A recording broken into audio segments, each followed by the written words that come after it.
There are moments in life when we face battles we cannot see, battles that don't leave bruises on the skin but scars deep within the soul, the kind of pain that creeps in quietly, through manipulation, through deceit, through the slow erosion of your peace by someone who thrives on control.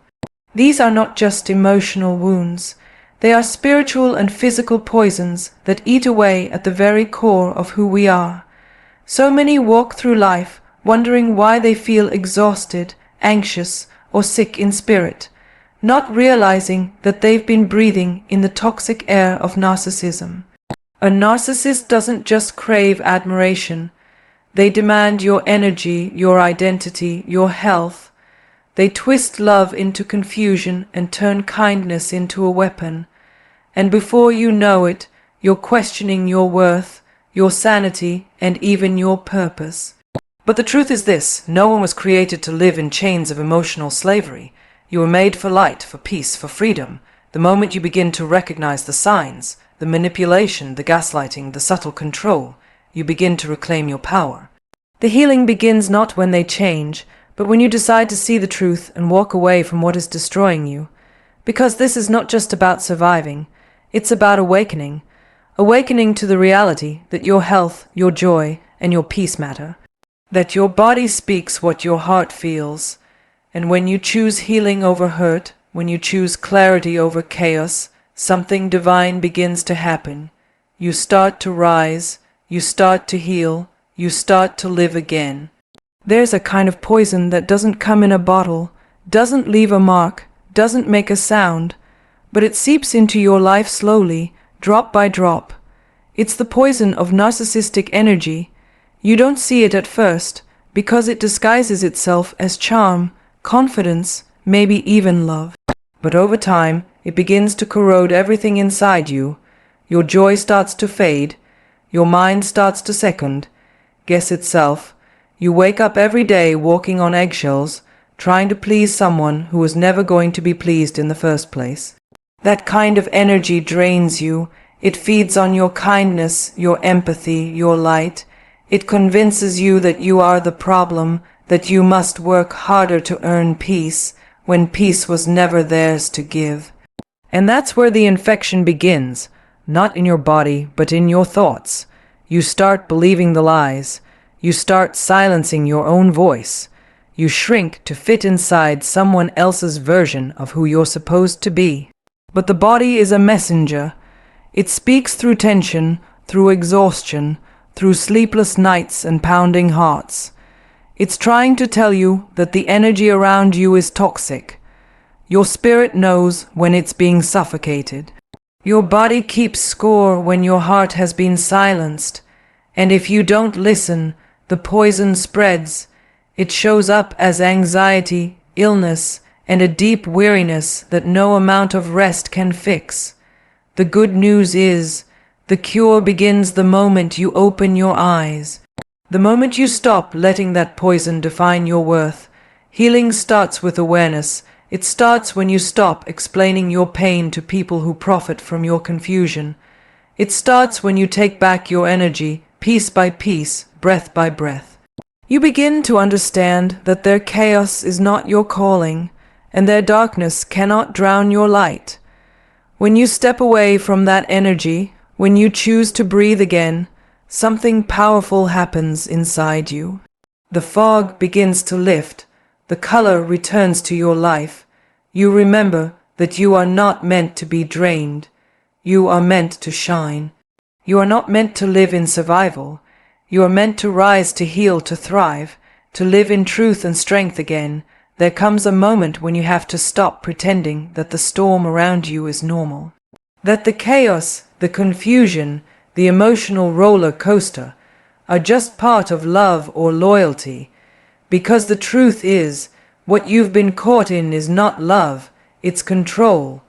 It's a pattern, a cycle that keeps you trapped, spinning in circles, hoping for change from someone who feeds on your hope. Breaking that cycle starts with seeing it for what it is. A narcissist doesn't control you with chains. They do it with emotion, with words that twist, with moments of affection that disappear just when you think you're safe. They lift you up only to drop you again, so you keep chasing the high of their approval. You start to measure your worth by their moods.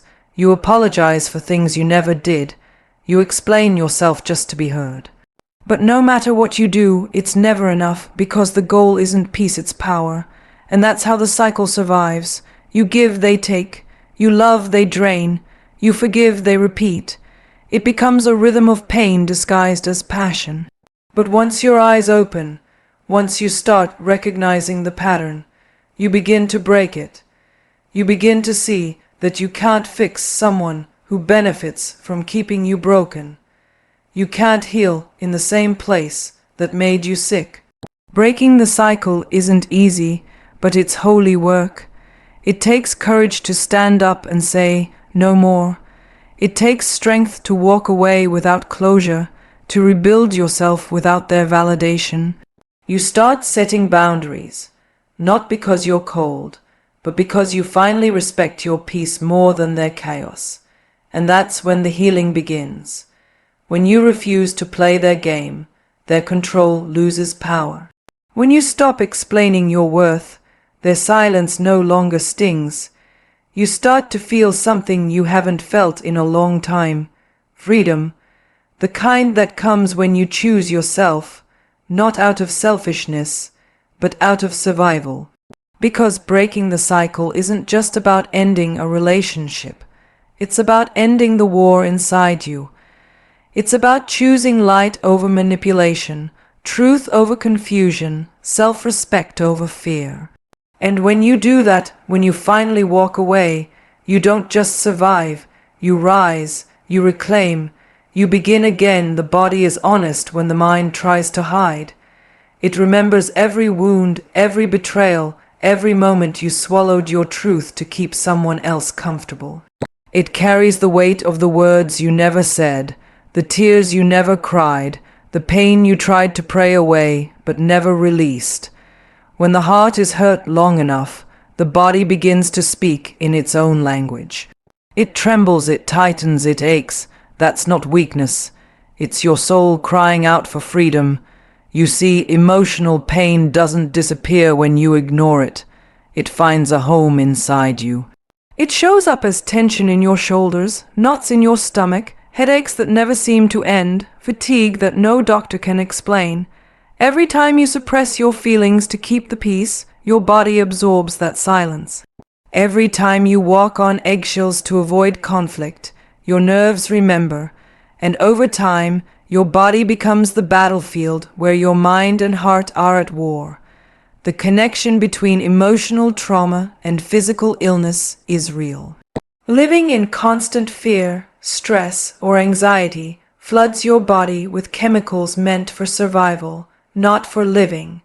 It weakens your immune system, disrupts your sleep, and steals your energy. That's what happens when you spend too long in environments that break your spirit. Your body isn't betraying you, it's begging you to listen. Healing begins when you stop seeing your symptoms as punishment and start seeing them as messages. When you finally sit in silence and ask yourself what your body's been trying to say, you'll realize it's been guiding you toward healing all along. Maybe it's telling you to rest, to breathe, to leave the chaos behind. Maybe it's reminding you that peace is not a luxury, it's a necessity. When you start releasing the pain through truth, through forgiveness, through boundaries, you'll notice your body start to respond. The tension loosens, the fatigue lightens, the heaviness lifts, because the moment you give your body permission to heal, your spirit rises with it.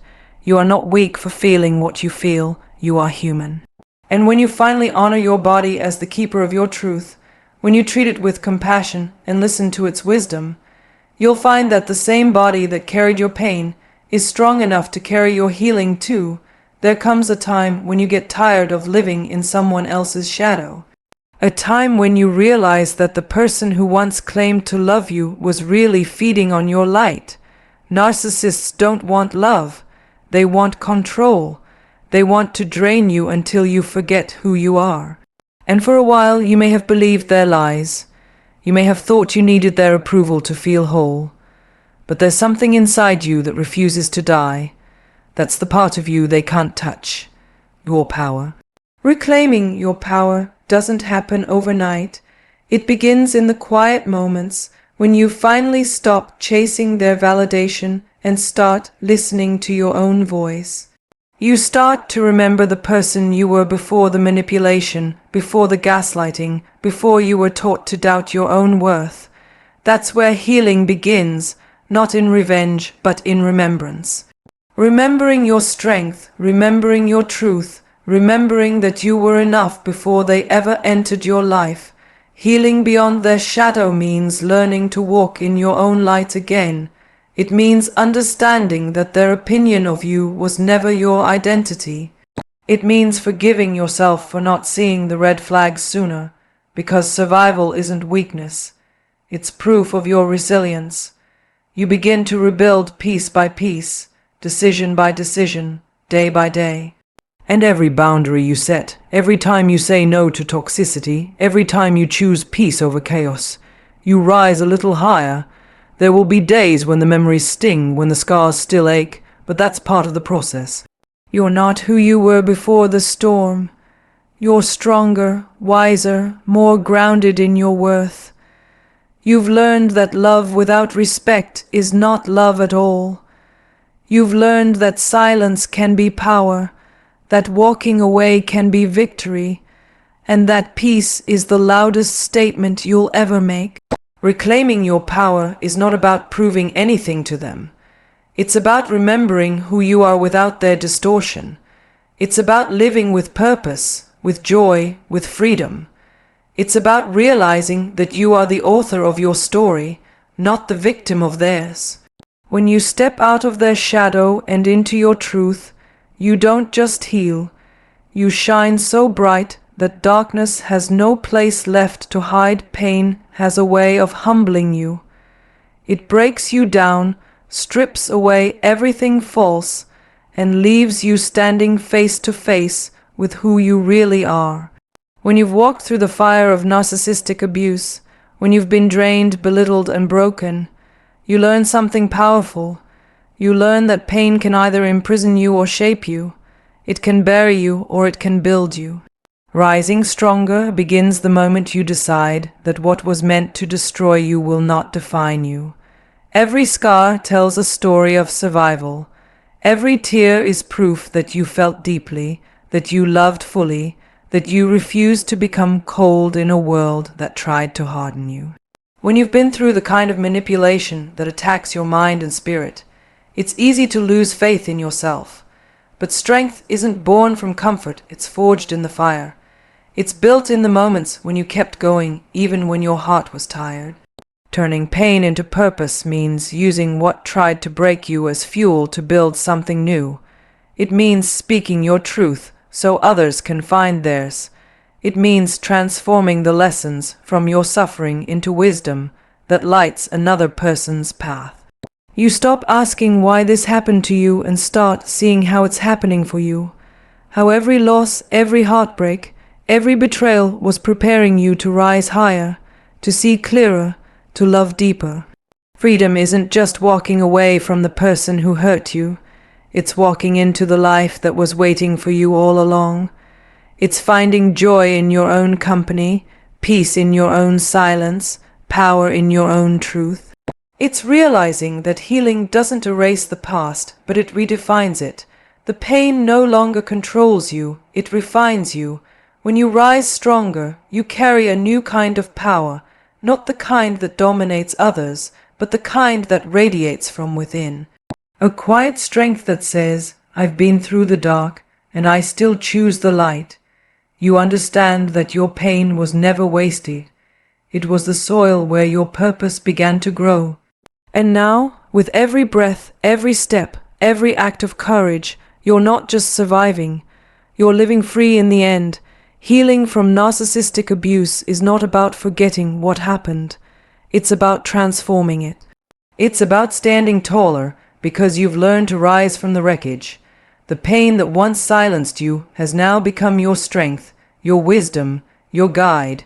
You've learned that love should never cost your peace, and kindness should never require your suffering. You've learned that freedom isn't given, it's claimed, and when you choose to walk in truth, to forgive yourself, and to honor your worth, you break every chain that ever tried to hold you. You become living proof that no amount of darkness can destroy a soul that's determined to heal. So walk forward with courage, with grace, with power, because your story is no longer about what hurt you, but about how you rose, how you healed, and how you found your freedom through the fire.